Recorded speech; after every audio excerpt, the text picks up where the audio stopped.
château, que l'on appelle gothique troubadour, traduit la volonté de la noblesse au XIXe siècle de se réapproprier leur passé légendaire.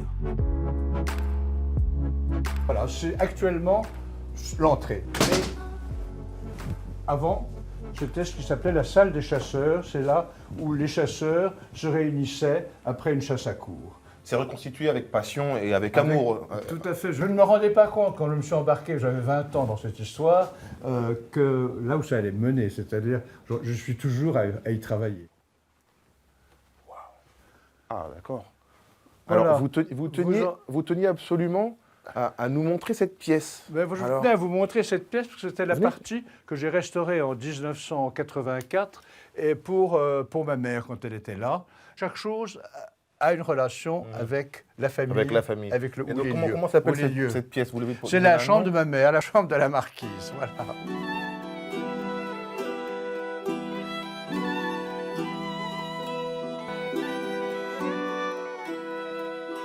Là, nous entrons dans ce que j'appelle le salon de famille. Pourquoi famille? Parce qu'au mur sont les portraits de membres de la famille sur différentes générations.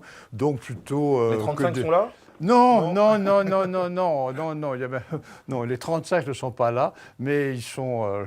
c'est surtout des gens du 18e et du début du 19e. Je ne sais pas, peut-être je vais dire une bêtise, mais il y a beaucoup plus de dames que... Ben, elles ont tué leur mari. Ah, d'accord. Voilà. Non, mais j'ai remarqué une chose, c'est que dans les portraits, souvent quand on doublait mari et femme, la femme était mise plus en valeur, en trois quarts, souvent comme ça, et juste le mari, l'homme en buste. Mais alors moi j'ai l'impression de voir ce petit chien un peu partout. Ben, vous le voyez partout, c'est la mascotte de la maison. Allez, viens Mimi. Allez Mimi, tu viens? Allez, viens, suis tonton Camini.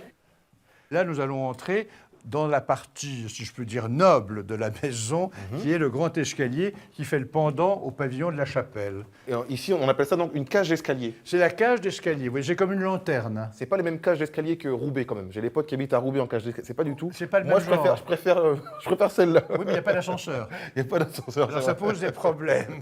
Bon, si vous voulez bien me suivre, cette cage d'escalier telle que vous la voyez, quand je suis arrivé ici, avait un décor très intéressant. Il y avait tout Walt Disney, c'est-à-dire il y avait Blanche-Neige, il y avait Bambi. Ah d'accord.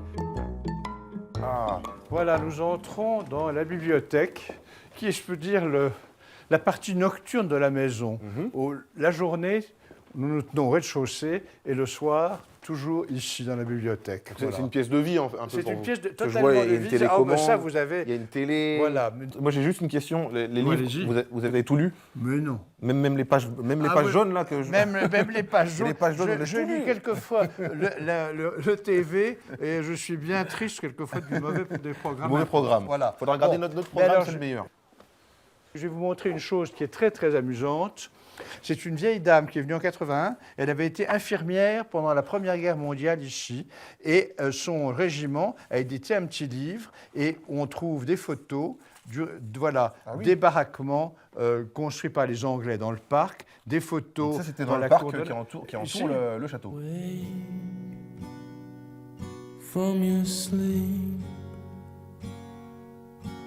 Toute cette vue a été composée au début du 19e, quand on a fait le parc. Il y a le côté paysager qui est derrière vous, où il y a la vallée, il y a le pont. Ça a été conçu comme un paysage. Et l'autre côté, qui était le côté régulier, où il y avait un grand parterre à la française. Pack and get dressed. Et pour recréer cette impression de paysage naturel, ce plan d'eau creusé tout en longueur pour donner l'impression qu'une rivière coule paisiblement juste devant le château.